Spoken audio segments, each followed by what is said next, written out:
thinking about crime, over the last 3 or 4 years, your growth has been from like known to like kind of known to like astronomically known.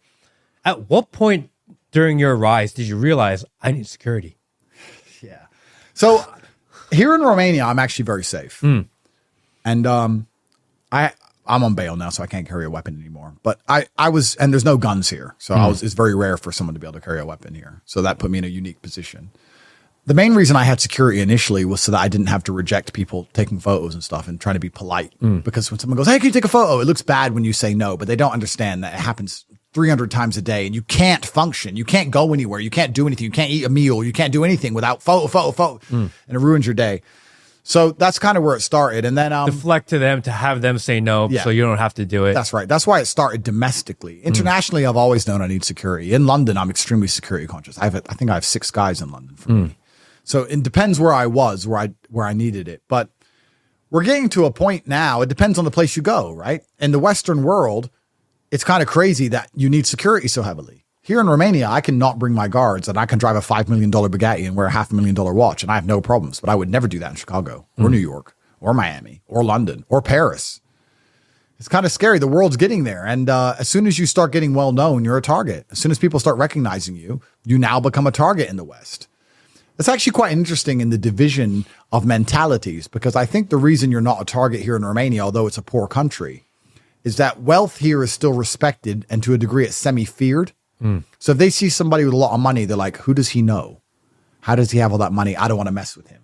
You're like they're scared of money. Whereas in the West, if you have money, you're a target, you know? But doesn't that make you the elite of Romania?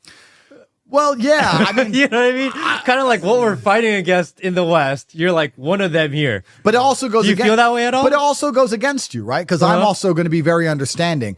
Let's look at my situation, why I was in jail for 3 months on preventative detention before trial. I am very logical, like I said, about removing emotionality. If I was a Romanian judge, I'm 72 years old, I'm a woman, I'm from communism, whatever, and I get the paperwork, and there's papers like this, and I'm not reading them all because I'm busy, and I see me. I look at me, and I go, okay, Bugatti, Ferrari, private jet, girls, mansion, girls, human trafficking, money laundering, probably. Makes sense. It makes sense. Yeah. I mean, how many cars? 62 supercars? Yeah, all right, jail, sir.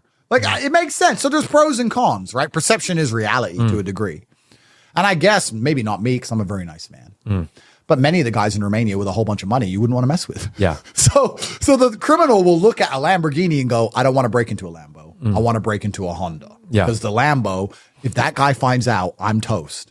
Whereas in the West, it's not like that. In the West, they want the Lambo. So wealth makes you a target in the West, whereas it makes you the opposite here in the East.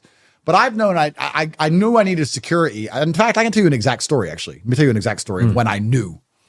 This is about 3 years ago when I first started really blowing up, and I started, the word brokies I made super popular. Yeah. And I was in London and I had a appointment. I can't remember why. I needed a blood test or something. I can't remember what it was. And I told the Uber to drop me at this doctor's, and it dropped me off, and I couldn't find the entrance to the doctor's place. And I'm walking up and down this street in London about 3.5 years ago. And like these 6 dudes across the street go, yo, that's the dude that called us broke. And I remember laughing, going, hi guys, like this. Yeah. And they kind of laughed. And then I thought, that might have gone wrong. That could have gone the other way. And from there, I decided to only have security. I said, okay, if I go to London, I need security. And from there, I expanded out, and I got a domestic team, and and we went. You kind of get used to having them around too. Well, bro, it's now I can't imagine living without it. Like right now, we have a guy outside the door, and I have 3 guys downstairs, and I've got a car, and everyone's strapped, and everyone has guns. And if they didn't, I'm nervous as it is. I couldn't imagine living without that.